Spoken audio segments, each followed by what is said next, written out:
travel, I decided that it would be a good idea to send my wife flowers. I do this a lot when I'm away on travel, but the only company that I trust to do this is proflowers.com. Right now, you get 20% off of any of their unique summer rose bouquets or any other bouquet of $29 or more. Their colorful rainbow rose is always a hit. If you don't know what to send, I sent them, I think, a couple of weeks ago to my wife. The ProFlowers bouquets are guaranteed to stay fresh for at least 7 days or your money back, and you control the delivery date. If something breaks, they'll correct it right away. We actually had a vase break, and they immediately sent a replacement. ProFlowers gives you more bloom for your buck, big, beautiful flowers with more stems for your money. Right now, if you want to get 20% off summer roses or any other bouquet of $29 or more, go to proflowers.com. Use my code BENSHOW at checkout. Go ProFlowers and BenShow at checkout. You get any bouquet of $29 or more, you get a 20% discount on. They are beautiful, and they really do last. I mean, it's much better than store-bought. That's proflowers.com, and use that code BENSHOW. It'll definitely make your spouse's or your girlfriend's day. Make sure that you do that. Mom's Day. Anybody, it's good for all relatives who enjoy flowers. Proflowers.com, and use that promo code BENSHOW to get 20% off. Also, that lets them know that we sent you. Okay, so the Democrats are coming off a 2-week period where the President of the United States pretended he didn't know what the alt-right was, and then said that there were very fine people at a torchlight rally with white supremacists, and they're somehow losing. Somehow they're losing. See, this is the amazing thing. You look at the polling data right now. The world revolves around Trump. Trump is our sun, and we all revolve around him in planetary orbit. The reality is that the last election cycle was not about Trump. The last election cycle was about Hillary Clinton. Donald Trump just showed how unpopular Hillary Clinton is. That's all that election cycle was. It wasn't about Trump being some genius god king. It wasn't about 40 chests upside down underwater, hungry, hungry hippos, MAGA, MAGA, MAGA. It wasn't about any of that stuff. It was about Hillary Clinton is the least appealing human being ever to walk the planet. Hillary Clinton makes the White Walkers on Game of Thrones look as though they are attractive date prospects. Okay, Hillary Clinton was a garbage candidate. She was such a bad candidate that this is real statistic, okay? Donald Trump won fewer votes in Wisconsin than Mitt Romney did in 2012, and he won the state. Hillary Clinton, no one likes her. Okay, so what that means, and you looked at the polls all during the election cycle, and what you saw was Trump was very consistent, always between 40 and 43%.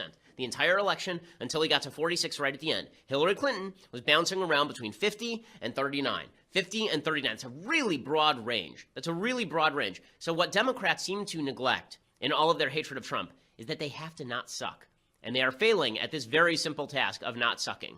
And there are 4 ways that they are failing at this very simple task. So the first thing they do is they pick unpopular issues. So recall all the way back to last week when President Trump gave his ridiculous press conference after he had already given a press conference where he made a very good statement about why he doesn't like the KKK and neo-Nazis. Right? This is a 1-foot putt, okay, as it's happened.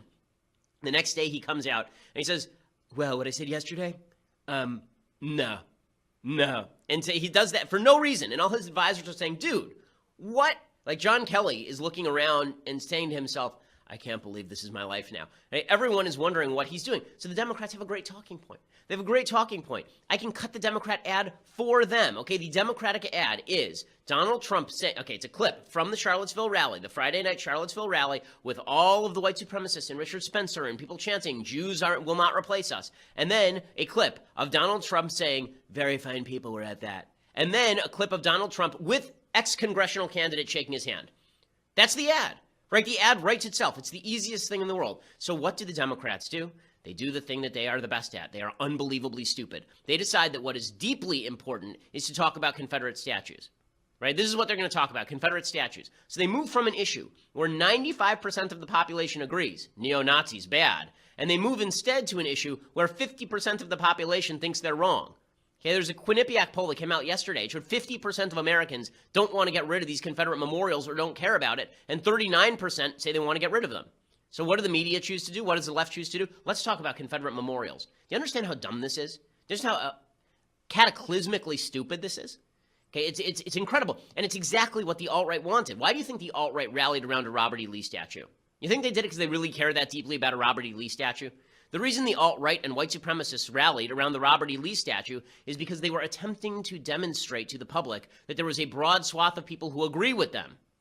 There aren't a broad swath of people who agree with them, but there are a lot of people who agree with them on the Confederate statue issue for different reasons. Not because they think that slavery was great, like some of the members of the white supremacist groups believe, but because they believe that this is part of American history. You don't wipe away American history just because it's uncomfortable. So what do the Democrats do? What does the left do? They decide that it is imperative that we have this out right now. They did the same thing after Dylan Stormroof. Right, Dylan Stormroof goes and he shoots up a black church and he kills, what was it, 19 people, something like that. I can't remember the exact number. He kills, I think it was 19 or 20 people. He kills an enormous number of people, murders them in cold blood. He's a white supremacist piece of human feces. So what do? Do we talk about why white supremacism is bad? No, we have a nationwide conversation about the Confederate flag, which literally millions of people do not hold in contempt and do not think connects with white supremacism. Because the left constantly is trying to broaden out their agenda. They can't just target the people we all agree suck. They have to instead try to lump in all of the people they don't like with all of the people that we all agree suck. Right? They have to make that into one giant group. So the first step in the Democratic failure is they pick unpopular issues. So here are two issues that are unpopular that they've picked. They've picked the Confederate flag issue, the Confederate statue issue. Even Chris Matthews, don't have to say, Chris Matthews, the guy comes to the show, right? Even he recognizes that all of this stuff about the Confederate statues has no limiting principle, meaning that the same people who want to rip down the Confederate statues want to get rid of the Washington statues, as Trump said, and the Jefferson statues, and now they want to get rid of the Columbus statue in Columbus Circle in New York. And the reason there's a statue to Christopher Columbus is because it was a great thing for the world that Western civilization discovered the Americas. It was. Okay, it wasn't a great thing for a lot of the people who were living there, but it was a great thing for world history that Western civilization ended up discovering the Americas, which were a primitive place filled with peoples who had no concept of modern civilization. It doesn't mean Christopher Columbus is a wonderful guy. Doesn't mean he didn't commit any sins. Doesn't mean he didn't enslave the natives. Okay, he did all of these terrible things, but that's not what we're celebrating when we celebrate Columbus Day. We're celebrating the fact that Western civilization is on your package purchase. That is code BEN to get a $100 gift card for free. So make sure that you use the promo code at checkout at upside.com and you get that $100 amazon.com gift card for free on your package purchase. Minimum purchase is required. You can see the site for complete details. You save on your flight, you save on your hotel, and you get the gift card kicked back to you personally, which is pretty awesome. Upside.com, use that promo code BEN. Okay, so step 3. Step 1, again, to recap. Step 1 was pick unpopular issues. Step 2, pick unpopular candidates. Step 3, be a dumbass fascist. Okay, so this is the new thing that the left has decided they're going to do. Over the last few years, they're going to shut down people like me when I go to speak at UC Berkeley. Or they're going to protest outside, but not protest, get violent. They're going to try to use the mechanisms of law in order to shut down people from speaking. It's really insane. Most Americans are not interested in shutting down free speech. What's funny is that overall, most Americans are not interested in shutting down free speech, but they're all in favor of shutting down speech from the other side. So this is why we have checks and balances in this country. It's why we have a Bill of Rights in the first place. If it were up to people on the right, there was a poll that said that I think it was a plurality of right-wingers would be in favor of shutting down CNN. A poll on the left, I'm sure, would be a plurality would be in favor of shutting down Fox News. We're all in favor of shutting each other up. Everyone's a little fascist, except that when it comes to the broad principle, we're not. If you ask them, are you in favor of shutting down free speech, they'll say no. And that is the protection for free speech. We can't rely on each other's goodwill and good nature to protect each other. We have to rely on the fact that we know that if we attempt to encroach on somebody else's free speech, they will encroach on ours. Well, the left has decided this is now going completely out the window. There was an op-ed in the Washington Post, I think yesterday, talking about how free speech should go by the wayside for certain college speakers. Right, that the free speech doesn't apply to people who are speaking hate speech. This is a new talking point. So here, for example, is a columnist from Law News, which is supposed to be a legal outlet. Her name is Laura Naños, and she was on with Tucker on Fox News last night. And here she is basically saying that free speech should not be defended if it's speech that she doesn't like. In many of these cases with these white supremacist groups, if you look at their mission statements, you will see that their underlying mission basically is genocide. So if that's what they're trying to do, it has to be taken in that context. Their underlying mission is gross does not mean that they're actually violating free speech protections. It doesn't. I mean, lots of people say gross things all the time that I hate and despise, including white supremacists and neo-Nazis. Okay, they say this stuff all the time, but that has no impact on whether that is protected speech or not. What the left is trying to do is declare that Donald Trump is the real threat to free speech so they can shut down Trump. They're trying to declare that the right is the real threat to free speech so they can shut down the right. So here is a perfect example of this. On ABC, there is this commentator whose name is, she's the senior White House correspondent actually, named Cecilia Vega, and she was on Good Morning America, and she suggested that Trump's speech in which he ripped on the media should actually be illegal. It's basically incitement. Well, George, this was incitement, plain and simple. I turned my cell phone camera on the crowd just so you could see the reaction there as we were on the stage. That's what it looks like when the president turns the crowd on you. The president said that journalists hate this country. That's what he told this crowd. This was an assault that went on and on and on. And George, I've got to tell you, this one felt different. It really feels like a matter of time, frankly, before someone gets hurt. Okay, so I love that the left is willing to say this. It was only a matter of time until some Bernie Sanders supporter snapped and tried to shoot a bunch of Republican congresspeople, but you didn't hear any of this talk from the left. But it's only with regard to the right. And this is the new talking point, is that it's not free speech for you, because everything you say is incitement. Everything I say is true and wonderful and glorious, but everything you say is incitement. Democratic Representative John Garamendi from California, he says the same thing. He actually said that Trump's attacks on the media, it was just like Hitler. It was exactly like Hitler. Let me explain. A man that is totally out of control and engaged in rhetoric that slams the press, which, by the way, happens to be the very first thing that a dictator will do to secure his position, is to delegitimize the press. And Trump has been at that for his entire campaign, in fact, his entire presidency. Don't you understand? He must be shut up because he's trying to delegitimize us. Okay, this nonsense where the left suggests that everything the right says is incitement. Listen, I don't like a lot of what Trump said at that rally. I talked about it on the show, but it was not incitement.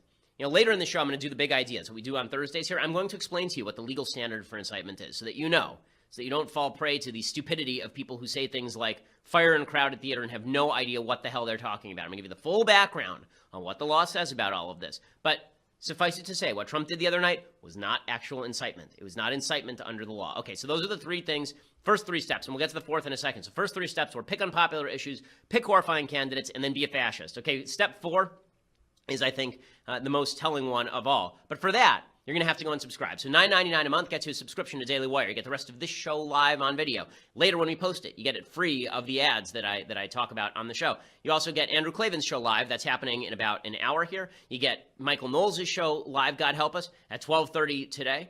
Cassie Dillon is sitting in here, and I think she's on Michael Knowles' show later. So that's a double recommendation for not watching. But if you do want to watch, then you can subscribe for $9.99 a month and check that out. Also, for the annual subscription, you get all those things, plus the website for free, all of these wonderful things, and you get this tumbler. Did you see it magically appear? This tumbler is so incredible that it doesn't even have to be present, and it's still there. It's there in heart and mind.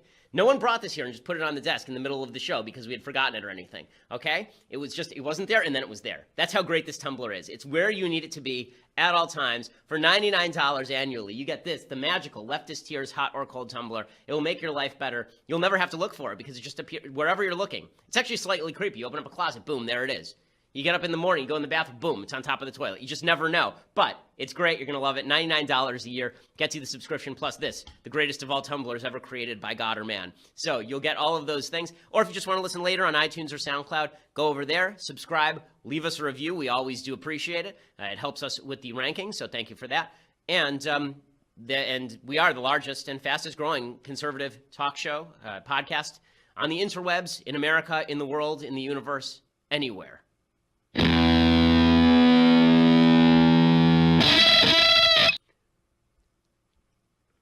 All right, so we're now finishing the square dance of idiocy from the Democratic Party, how they are blowing all of their political capital on nonsense. Again, pick unpopular issues, pick crappy candidates, be a fascist, and finally, claim you are objective. Yes, this is the big one. So last night, I was on CNN with Don Lemon. And Don Lemon, you recall, we played it on the show. The night before, he had gone on this long rant about Trump, how Trump was crazy and how Trump was attacking the media and how this was evil and insane and how he was mentally unstable and all. So I was on with Lemon, and I said to Don, I don't think that you're doing yourself a service when you do this. Trump's entire case is that you guys are emotionally biased against him. That you have an animus against him, a specific hatred for him, and that you react emotionally to everything he says, and that you don't give him a fair shake because you don't like him. Or you don't like his issues. And Don says, no, it's not that I don't like him. I just think that he lies. I say, well, then why don't you just fact check him in calm and clean manner instead of questioning his mental health, for example? And then I said, listen, his whole case about Confederate statues, for example, is that you are stumping for a position while proclaiming that you're not. And Don says, well, I have a view on it, but that doesn't make me biased. I said, well, Don, let me ask you a question. Do you want the Confederate statues to go down or not? And Don gives a long explanation. about why Confederate statues are evil and racist. And then he says, but I don't really have a perspective on it. I said, Don, really? Like, you really don't have a perspective? Like, this is the problem, okay? So the media proclaim themselves objective, and then they do things that are completely non-objective. And then they expect us all to fall for it. Okay, this is the chief critique. I don't spend a lot of time on this program ripping on MSNBC. I spend a lot of time on CNN or the New York Times or the Washington Post because MSNBC does not claim to be objective. I laugh at the people on MSNBC, but I don't spend a lot of time trying to suggest that they're doing something dishonest because they're not. If Rachel Maddow says I'm of the left, here's my perspective, she's wrong, but she's honest. If people on CNN say, I have no perspective, I was bestowed by God with the wisdom and ability to objectively remove myself from situations and speak clearly and truly about things without dint of perspective, it's nonsense. It's nonsense. And so you see the same media claiming they're objective, going nuts on Trump, and this allows Trump to win. Trump's entire battle against the media is lent credence by the ineffective silliness of the media claiming that they're objective. So Anderson Cooper, who claims he's an objective journalist, this was last night on his show. Does this look like someone who's objective with regard to Trump? Supporters of the president say his base doesn't care if the president lies or not, and many Republicans believe him over the media reporting about it. So be it. But even those who don't care if he lies have to at some point wonder what drives it. What is it that makes someone so uninhibited, so untethered by facts and the truth, not just in random tweets pounded out in the early morning hours while the president's watching morning news programs, but in settings like last night, lying directly to those who support him the most? As one Trump biographer who joins us later tonight said, it might be fruitless to get inside the man's head, better just to look at what he does. And when you do that, a thread becomes clear. Whether it's insisting his inauguration crowds were the biggest, even though they weren't, or that he won a historic electoral vote victory, which he didn't, or that he said all the right things about a victim of domestic terrorism when so many Americans clearly believe he did not. With President Trump, there's always one constant, himself. Okay, so it is always... here's the thing.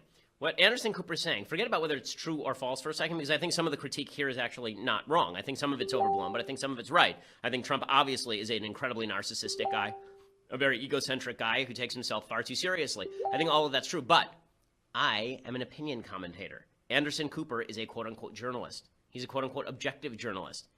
The media, by proclaiming that they are objective, end up destroying their own credibility, because how can we trust them to tell us the truth when they're not even telling us the truth about themselves? And Joe Scarborough makes the same mistake. Joe Scarborough's a little better because at least Scarborough is pretty clearly an opinion guy. But, you know, Scarborough, I mean, you talk about credibility problems. Listen, I don't mind Joe Scarborough all that much from time to time, but this is a guy who spent a lot of the primary season telling us how Donald Trump was wonderful and great and chortling it up with him and doing full events with him. And now look at him. James Clapper said in August 2017 was identical to what Michael Hayden warned about in August of 2016. And, you know, you can go back and look at the transcripts. Mika was saying, watch out, America, watch out, Republicans. You better not do this. Is this what you really want to do? And I guess what's chilling is that enough Americans did want that. They don't care. Okay, this lament would have more teeth if you hadn't propped the guy up for a year. When the media do these sorts of things, all they end up doing is promoting Trump, because Trump says you guys are dishonest, and he's right. There is a baseline level of dishonesty with the media. The problem for Trump is that his critique goes further than that. He says not that you guys are dishonest about yourselves, but everything you say is infused with lies. That's not true. Some of the stuff they report is true. In fact, most of the stuff, I'm going to say something that's very unpopular in right-wing media to say, but this is true, okay? Here is the fact. The New York Times and the Washington Post, these newspapers that we think are wildly biased and to the left and we hate, they are biased. They are to the left. If they were not expending hundreds of millions of dollars on reporters, the news business would be significantly poorer. The fact is that sites like mine over at Daily Wire, okay, we're a vastly growing website. We have something like 65 million page views in the last month and 16 million unique visitors. We're a very, very large website. Okay, we rely on the reporting of other sites in order for us to supplement our own commentary. Everyone does this. Okay, so the idea that everything that you read in the media is not true, it's not true. Okay, that's not true. Everything you read in the media may be infused with bias, but that doesn't mean it's untrue. This is where Trump's critique goes off the rails. It is fair to call out the media for their bias. It is not fair to say that they are lying all the time, because that is not true and that is not accurate. But when the media play into that by refusing to acknowledge their own bias, all they're doing is lending Trump credibility. The more animated they get, the more emotional they get, the less they engage in fact-checking, and the more they engage in shouting and screaming, the more they end up destroying their own credibility and lending credence to everything that Trump accuses them of. This is what I said to Lemon last night. I said to Don, Listen, dude, you actually want to defeat Trump? I know you do. Like, if you actually want to defeat Trump, all you have to do is something very simple. Turn the emotion down to 1 and turn the fact-checking up to 10. Because right now, all I'm hearing is the fact-checking at 1 and the emotion at 10. And that's what everyone else is hearing too. And so it sounds like you guys are just slap fighting each other. Okay, time for some things I like, things I hate, and then I'll explain to you in the big idea what the legal standard for actual incitement is under the Constitution. Okay, so first, things I like. So thanks to President Trump looking directly into the solar eclipse, like Emperor MAGA, we are doing things related to blindness this week. So the most famous blind person in history is, of course, Homer, and his best book is the Iliad, the epic poem, the Iliad. It really is an easy read, believe it or not. And I know a lot of people don't like to read poetry, but it's not really poetry. It's an adventurous story that's told in meter. And it is fantastic. The reason that it's told that way, of course, is because originally it wasn't written. Originally, it was essentially a song, and people memorized it and handed it down, just like there are portions of the Bible that are song because it was easier for people to remember. That is also true with regard to a lot of ancient literature was written in meter and poetry. It's one of the reasons why, for example, when you read the Bible, the way that it was handed down, there's an actual song to it. Like when I did my bar mitzvah parsha, when I did my Torah portion from the Bible, there's an actual tune that you're taught, and so you can actually remember what it is that you're reading. When you read from a Torah scroll, not to get sidetracked, but when you read from a Torah scroll, there are actually no vowels and there's no punctuation. So that means that you actually have to memorize the vowels and the punctuation. That's because of oral transmission for thousands of years. It's actually very expensive and difficult to write a Torah. Okay, the same is true for the Iliad, where a lot of it was memorized and handed down, but it is a wonderful expression of the ancient ideas of heroism and valor, and a fascinating look into the ancient world, the Iliad. So go and get a copy of it and check it out. Okay, other things that I like. So yesterday, I have to say, my listeners are just fantastic. So yesterday, I called on you to go out and please make me some videos of the most wonderful video that I have seen in the last year. And that was this Antifa protester getting knocked right in the balls by a gas canister. And it was fantastic. And so some people have created various versions of this, and I want to show you all of the various versions that have been created. And I want to particularly thank several people who listened directly to my request, and I do think it turned out the best. My direct request for this to be set to Whitney Houston's I Will Always Love You.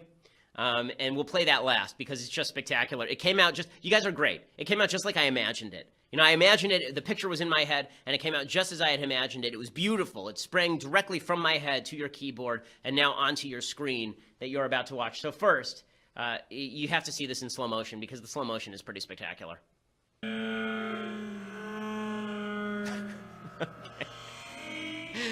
Okay, so that...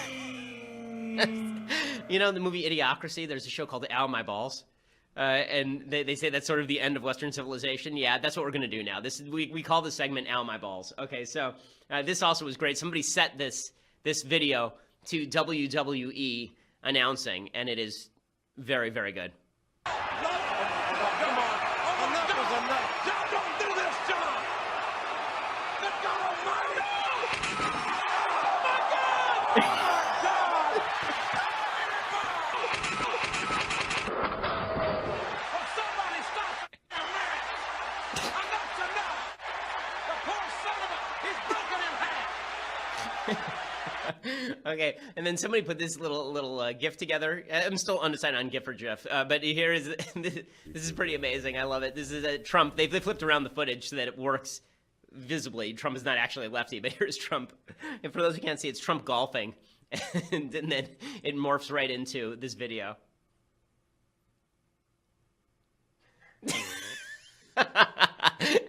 It's pretty spectacular. Looks like Trump is knocking the golf ball right into this guy's crotch. Okay, and then somebody did the ever-present internet classic. That is the mashup of the Titanic music with pepper balls, which is what this guy has now been called. I love it so much. Here it is.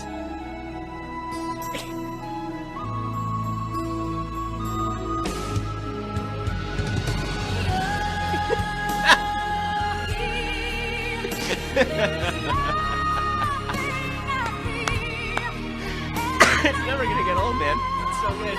Again, I think the best thing about this is Colin Kaepernick apparently found a job rushing this guy off the field to play after this happened. Okay, and finally, the one that I requested, and I must have gotten 10 to 15 people who actually went ahead and did this independently of one another. Sorry we couldn't coordinate it, but credit to all of you. You all get credit. This was one of the versions that was put out online yesterday. I think it is a fantastic version. This is Pepperballs set to Whitney Houston's "I Will Always Love You." You just saw one of the protesters go up there and actually kick a can of that.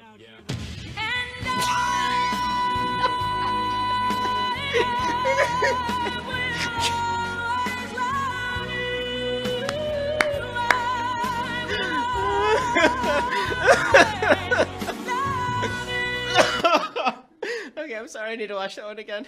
I'm sorry. We're going to do it again. Play it again. Run it back. You just saw one of the protesters go up there and actually kick a can of that.